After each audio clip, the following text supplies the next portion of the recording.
کھڑے ہو جائیے، کلمہ پڑھیے، رجوع کریے، توبہ کریے. آپ کو پہلے دے دیجیے مائک. حضرت ایک منٹ رک مائک جائیے، حضرت شریف بھائی. حضرت رک جائیے، میں پہلے مائک مجھے ایک بات عرض کرنے دیجیے. جی جی جی مائک دے. جی جی بولیے. خانقاہ عالیہ قادریہ برقادیہ کے اعلامیہ کے مطابق آپ کو اچھے سے معلوم ہے کہ امیر معاویہ ابن ابی سفیان کے بارے میں ہمارے بزرگوں کا موقف کیا ہے. وہ مسلمان ہیں، وہ صحابی ہیں، حضرت ام حبیبہ سلام اللہ علیہا کے بھائی ہیں. یہ آپ کو موقف معلوم ہے، یہ واضح طور پہ آپ کو جو ہے تعلیم کیا گیا ہے. آپ نے اگر یہ جو بیان ابھی کیا ہے آپ نے، اس سے صاف ظاہر یہ ہو رہا ہے کہ آپ بزرگوں کے موقف کے خلاف آپ نے کام کیا، آپ نے بات کری. لہٰذا میں آپ سے یہ گزارش نہیں بلکہ آپ کو یہ حکم دیتا ہوں کہ آپ فوراً تجدید ایمان کریں، کلمہ پڑھیے، اور اس کے بعد جو ہے نا انشاءاللہ پھر بعد میں تجدید نکاح وغیرہ جو بھی ہیں وہ ہم مراسم جو ہیں وہ ادا کریں گے. ان کو مائک دو ان کو. اور تمام اہل سنت جو ہیں وہ اس بات پہ گواہ رہیں کہ الحمدللہ رب العالمین ایک مسلمان وہ اپنے جو ہے کیے پر پچھتاتا ہے، دل سے پچھتاتا ہے، اور پھر اللہ کی طرف رجوع لے کے آتا ہے. کلمہ پڑھیے.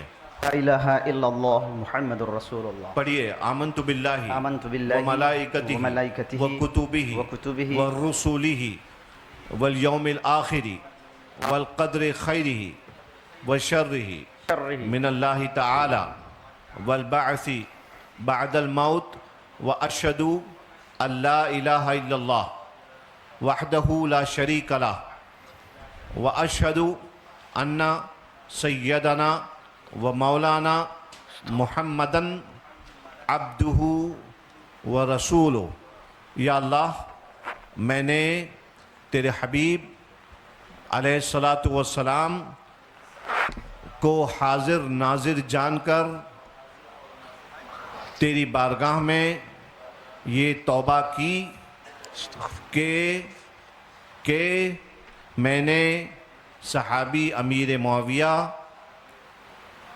کے شان میں ایسے نازیبہ الفاظ کہے جو میرے بزرگوں کے موقف کے خلاف ہیں. وآخر دعوانا ان الحمدللہ رب العالمین. سید صاحب، میں اب شرعی حکم کے اعتبار سے، آپ جانتے ہیں کہ انہوں نے جمعے کی نماز میں سب سے ہاتھ اٹھوایا تھا، وہ آڈیو بھی موجود ہے. تو آپ جانتے ہیں کسی مسلمان کو، وہ تو صحابی رسول ہیں، کاتب وحی ہیں، حضرت ام حبیبہ رضی اللہ تعالی عنہ کے بھائی ہیں، سب جانتے ہیں. ایک عام مومن کے لیے اگر کوئی آدمی تکفیر کا قول کر لے تو چونکہ مسلمان کو مسلمان ماننا، کافر کو کافر ماننا ضروریات دین سے ہے.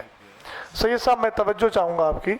تو چونکہ اتنے دنوں تک جو انہوں نے نماز پڑھائی، نماز پڑھانے کی بنیاد پر چونکہ کلمہ پڑھا نہیں تھا، آپ نے ابھی تجدید ایمان کرایا، تو جتنے لوگوں کو انہوں نے اب تک نماز پڑھائی ہے وہ ساری نمازیں ضائع ہیں. لہٰذا ان کو یہ بھی چاہیے کہ اب آنے والے وقت میں جمعے میں اعلان کریں کہ اس درمیان سے اس درمیان تک جتنی نمازیں پڑھی ہیں آپ لوگ ان نمازوں کا اعادہ کریں. دوسری بات یہ ہے کہ جن لوگوں سے انہوں نے کافر ہونے کا قول کہلوایا ہے ان سب پر بھی تجدید ایمان، تجدید بیعت اور اسی طریقے سے تجدید نکاح یہ بھی ضروری ہے. چونکہ صحابی رسول کو کافر کہا، اور کافر کہنے کے بعد تو آپ جانتے ہیں ضروریات دین میں سے ہے مومن کو مومن ماننا، کافر کو کافر ماننا، اور ضروریات دین کا انکار کفر التزامی ہوتا ہے، اس میں کوئی راستہ رہتا ہی نہیں ہے. اس لیے یہ بھی تاکید فرما دیں، اور سن رہے ہیں، اب تاکید کا مسئلہ ہی نہیں ہے، اب سمجھ ہی رہے ہیں کہ جتنے حضرات نے ان کے پیچھے اب تک نماز پڑھی تھی اس وقت سے لے کر اب تک، جب سے یہ نظریہ قائم ہوا اس وقت سے لے کے اب تک، وہ ساری نمازوں کا اعادہ ضروری ہو گیا، اور ساتھ ہی ان سب پر بھی کلمہ پڑھ کے مسلمان ہونا ضروری ہے. جی، یہ جو ویڈیو ہم نے آپ کو دکھایا، اس ویڈیو میں آپ صاف دیکھ سکتے ہیں ایک امام صاحب ہیں، یہ جھانسی کے کسی مسجد کے امام صاحب ہیں، انہیں جو ہے توبہ کرائی جا رہی ہے. آخر یہ کیا معاملہ تھا جو ان کو توبہ کرائی گئی؟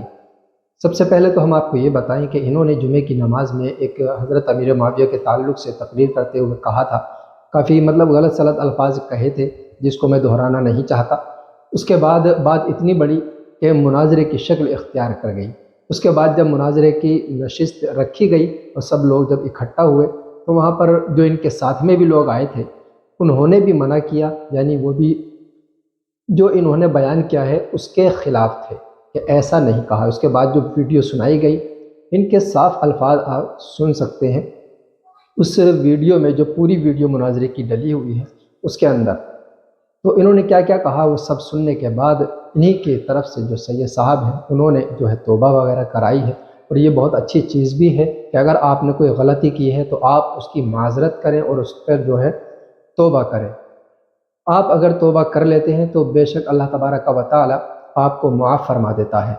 اور دیکھیے گناہ کا تو یہ ہے کہ بشری تقاضے سے انسان گناہ اکثر کرتا رہتا ہے، لیکن اپنے گناہوں پر ندامت اور شرمندگی کا اظہار کرنا اور پھر ان گناہوں کی توبہ کرنا، یہ بھی ایمان کی ایک علامت ہے۔ تو ان کو توبہ کروائی گئی، اس کے بعد والا جو معاملہ ہے کہ اب لوگوں کا کیا ہوگا، تجدید ایمان اور تجدید نکاح انہیں کرایا جائے گا، وہ کب میٹنگ رکھی جائے گی اس کے بارے میں بھی کچھ نہیں معلوم ہے۔ اللہ تبارک و تعالیٰ کی بارگاہ میں یہی دعا ہے کہ اللہ تبارک و تعالیٰ ہم سب کو نیک اعمال کی توفیق عطا فرمائے اور ہم سب کو خاص کر گمراہی سے محفوظ فرمائے۔ السلام علیکم ورحمۃ اللہ وبرکاتہ۔